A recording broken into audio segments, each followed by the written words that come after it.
নমস্কার, আমি doctor Rajiv Bhattacharya, consultant medical oncologist, Peerless hospital, Kolkata.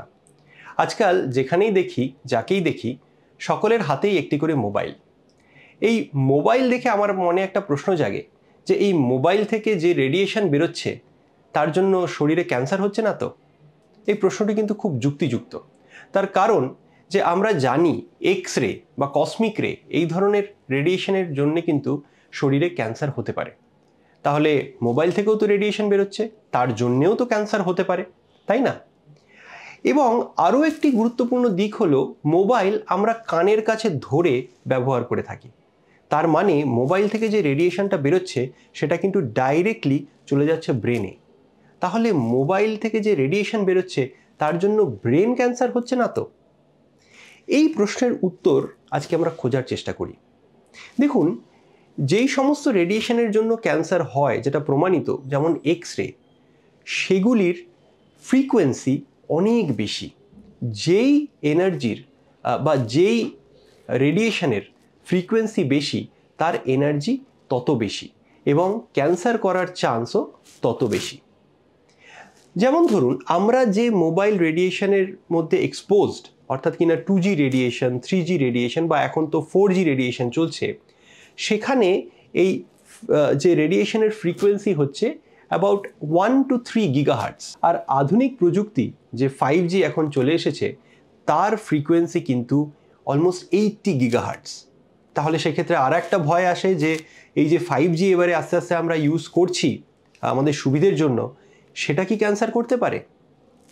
তাহলে আমি বলবো যে ফ্রিকোয়েন্সি বা এনার্জি যেটা এক্স রের আছে সেটা এই 5Gর থেকে কয়েকশো কোটি গুণ বেশি।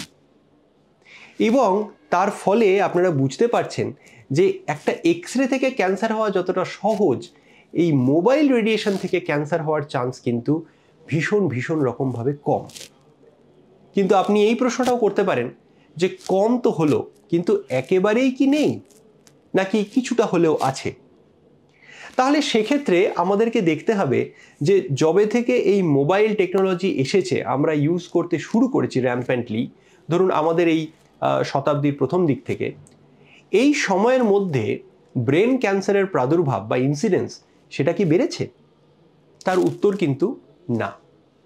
আমাদের এই গত 20 বছরে ব্রেন ক্যান্সারের ইনসিডেন্স কিন্তু বাড়েনি।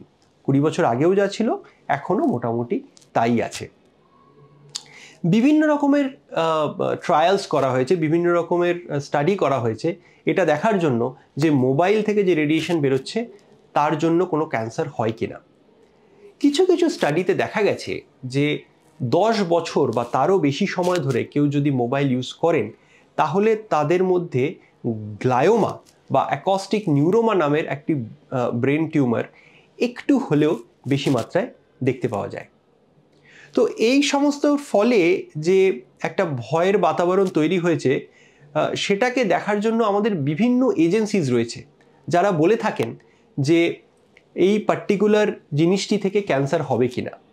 For example, international agency for research of cancer, IARC, তারা কিন্তু মোবাইলকে একটা পসিবল কার্সিনোজেনের মধ্যেই রেখেছেন। অন্যদিকে FDA, অর্থাৎ কিনা ইউনাইটেড স্টেটসের যে ফুড অ্যান্ড ড্রাগ অ্যাডমিনিস্ট্রেশন, তারা কিন্তু বলেছেন যে মোবাইল ইউজ করা কমপ্লিটলি সেফ এবং সেখান থেকে ক্যান্সার হওয়ার কোনো সম্ভাবনা নেই। CDC, অর্থাৎ কিনা সেন্টার ফর ডিজিজ কন্ট্রোল, যেটার নাম আপনারা অনেকবার কোভিড বা করোনার সময় আপনারা শুনেছেন, তারা বলেছেন যে মোবাইলের সাথে ক্যান্সারের কিন্তু কোনো অ্যাসোসিয়েশন নেই, এরকম কোনো প্রমাণ পাওয়া যায়নি।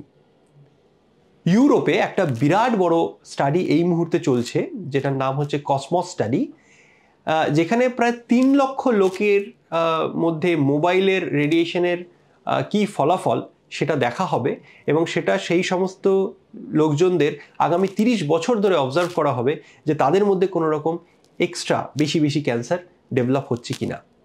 এর ফলাফলের জন্য আমাদেরকে এখনো অনেক দিন অপেক্ষা করতে হবে। তাহলে ব্যাপারটা কি দাঁড়ালো? মোবাইলের থেকে কি ক্যান্সার হয় কি হয় না? আমি বলবো যে মানে এক্ষুনি ভয় পাওয়ার কিছু নেই। মোবাইল থেকে খুব সম্ভবত ক্যান্সার হয় না। তা সত্ত্বেও আপনারা যদি মনে করেন যে মোবাইলের থেকে আপনারা নিজেদেরকে প্রোটেক্ট করবেন, আমি দুটো সহজ সমাধান বলতে পারি। এক হচ্ছে, আপনারা মোবাইলে যখন কথা বলছেন যত তাড়াতাড়ি সম্ভব আপনারা কথাটাকে শেষ করে নিন, এক্সপোজারটাকে কমিয়ে দিন।